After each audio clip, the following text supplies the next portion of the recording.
What are you doing for shingle pain? Shingles pain, it's a very priority. It's like it's a very serious, painful condition. Is it common where you are? Yes, it's common everywhere. everywhere. Is it seasonal or just throughout the year? It's nothing to do with seasonal, but it does have something to do with your immunity. Okay. If your body has immunity, or if you're taking medications which cause immunosuppression, like steroids or cancer therapy, and if you're older in the age, then it's very common. Now, fortunately, we have this vaccine. And the insurance covers it if somebody is 60 years old. So this is a great thing that happened in the last few years. So when are you indicated to get this vaccine? Right now the vaccine is covered by insurance companies. You have to be at least 60 years old. So for the person getting it covered by insurance, do they have to have had chickenpox in their life in order to get covered? Not necessarily. It is covered based on the age right now, 60 years. So these patients usually have chickenpox infections in the past. They have varicella zoster infection. And when the immunity goes down, then the virus gets reactivated because your body is not able to fight back. So drinking too much alcohol, not enough sleep, a lot of stress. No, most of them are on like chronic corticosteroids, cortisone and prednisone and things like that for some other conditions then like the arthritis or COPD. Yes. Or older age. So when the immunity is suppressed, then the virus reactivates and it presents as shingles. So so right now, are we talking about that everybody? We're talking about 60 shingles. Plus That's the viral infection when you see the actual blisters over the skin along that nerve distribution. There's something called nerve ganglion in the spinal canal, and this ganglion is a collection of nervous tissue. That's what is affected by this virus. So. And it stays in a dormant phase whenever if your immunity is good, you're strong, you're young, but when you get older and the immunity goes down, or you have some cancer or chemotherapy and some other therapy, then it gets reactivated and it shows as shingles. So does this vaccination work prior to the outbreak, or is it too late once you get it? You can get the vaccination even after the outbreak because some people can get recurrent infections. Okay, good. So you recommend this vaccine? Yes. Yes, this is very important because the pain is very severe, excruciating pain. It's very hard to control. The other problem why we're discussing this is not just for shingles pain. People develop what is called post-herpetic neuralgia.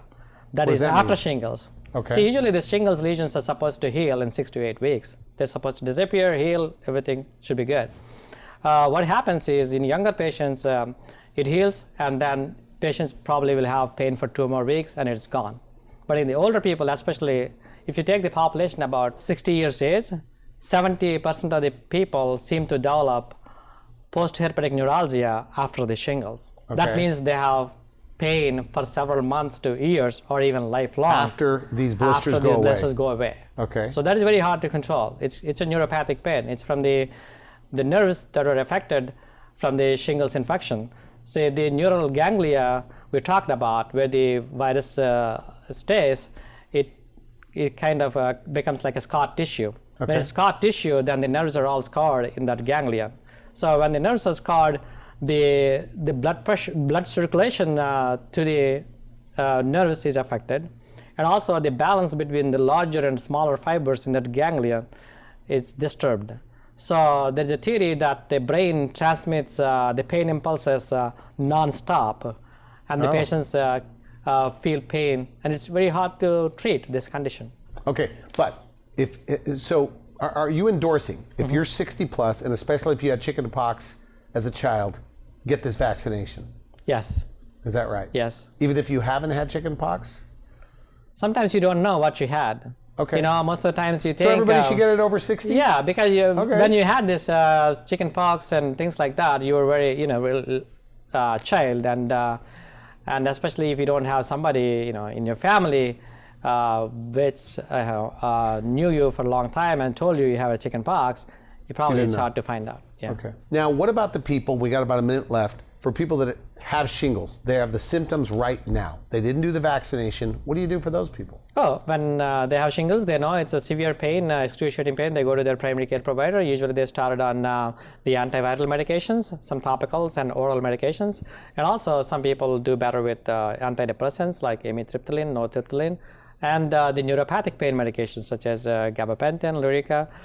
They're tried initially, and if they're not helping, they will need nerve blocks epidural steroid injections. Is that where you get involved? So Yes, the primary yeah. care physician Yeah, if sends they're those not people to able you? to control with the medications and this initial therapy, then we get involved and do these nerve blocks, epidural blocks, neural blocks, sympathetic nerve blocks, and also there is a topical patch, lidocaine patches. Sometimes they help. A capsaicin patch that'll help, and then we go to implantable pain therapy options. Okay. We try either spinal cord stimulator or intrathecal drug delivery pump. Even for shingle pain. Yes. So are there a lot of people that are doing nothing?